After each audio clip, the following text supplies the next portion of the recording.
Good morning. These car chats have kind of gotten away from what they were originally planned to be, which was just kind of whatever's on my mind type of thing. So,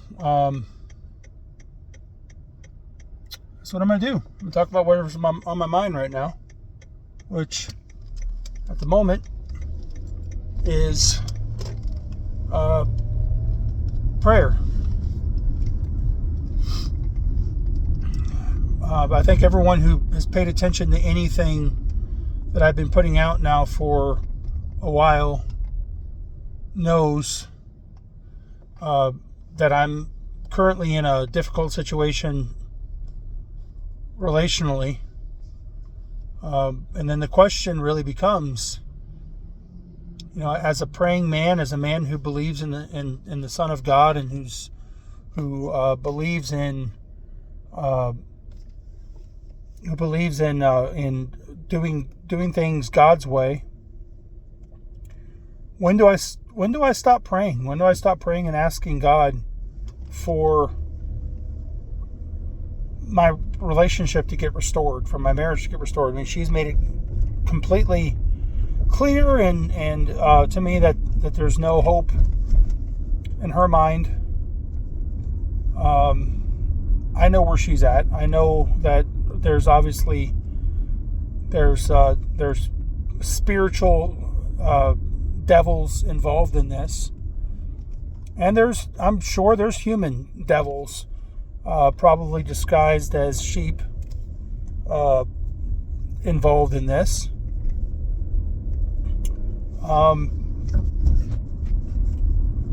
And of course there's family members involved in this, which I could certainly equate to also being devils, at least in the fact that they're leading away from God's will. But here I am straying away again, the old rabbit trail. When do I stop praying?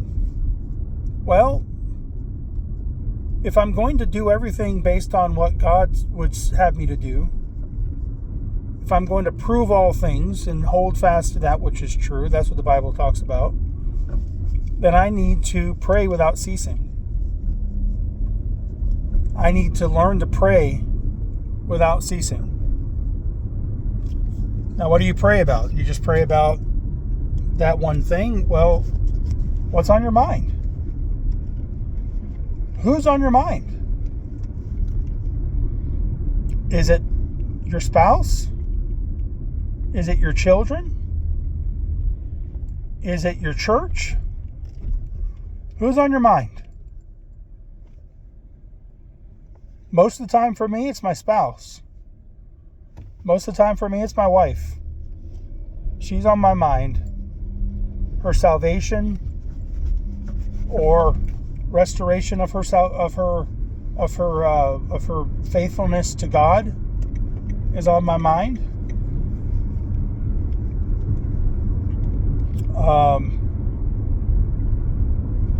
The hope that she will align her will with His will again is on my mind. That's what's on my mind.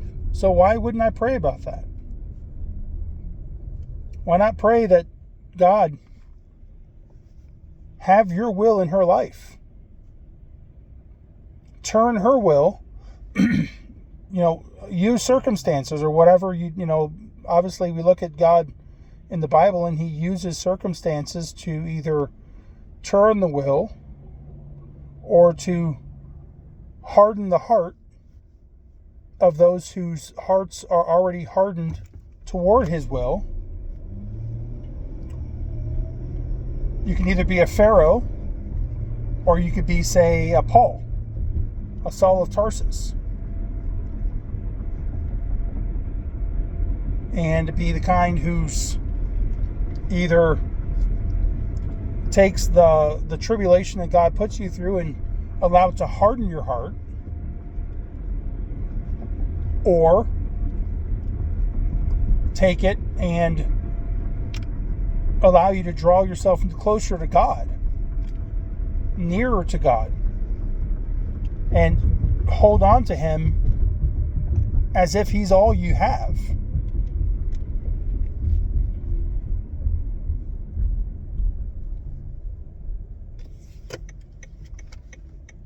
And if I'm going to pray that for her, I should do that myself. She should be my number one. She is my number one priority on this earth, even today. But my number one prayer for her is not necessarily restoration of my marriage. It's restoration of her will to align with His will.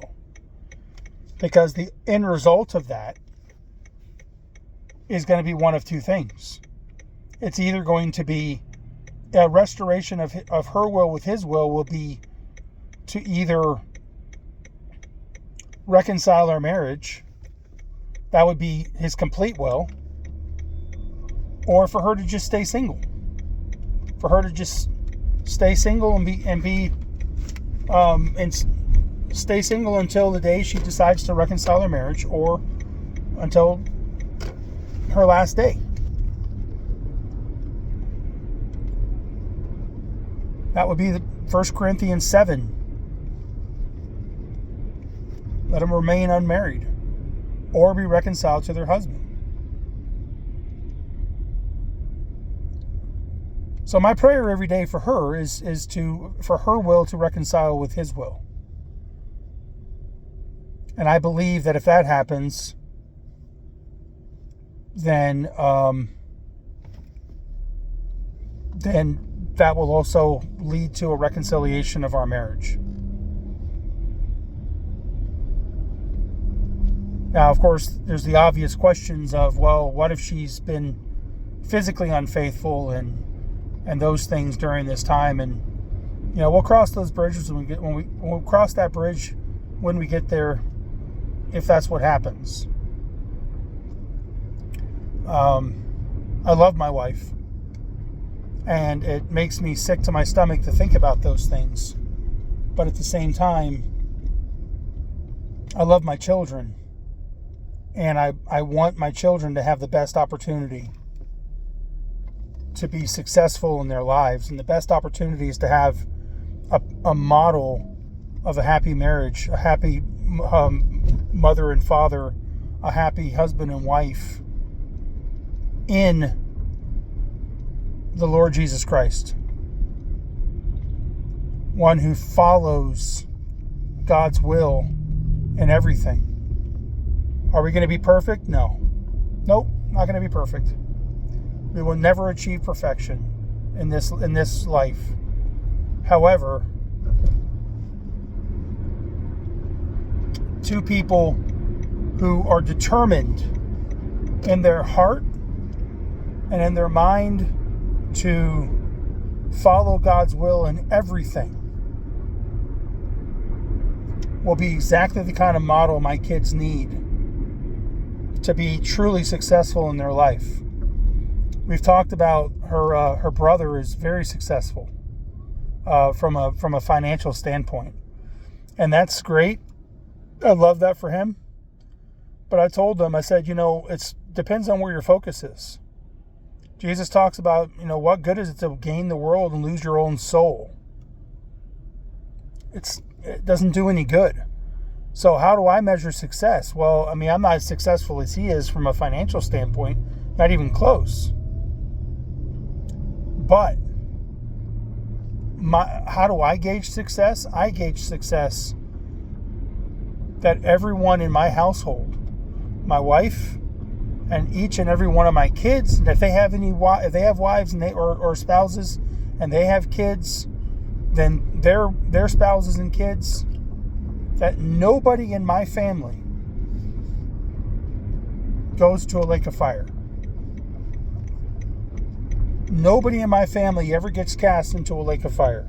That is the success that I'm looking for. That is the success that I want.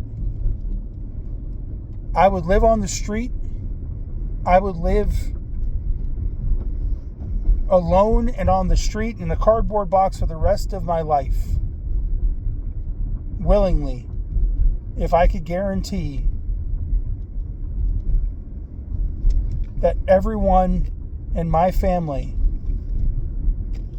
will one day be faced with Jesus Christ and hear, "Well done, thy good and faithful servant. Enter into my peace."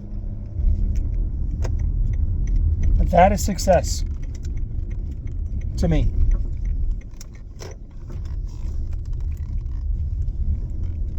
All right, well, I've rambled long enough, I think, at this point. I love you. Hope you have a good day.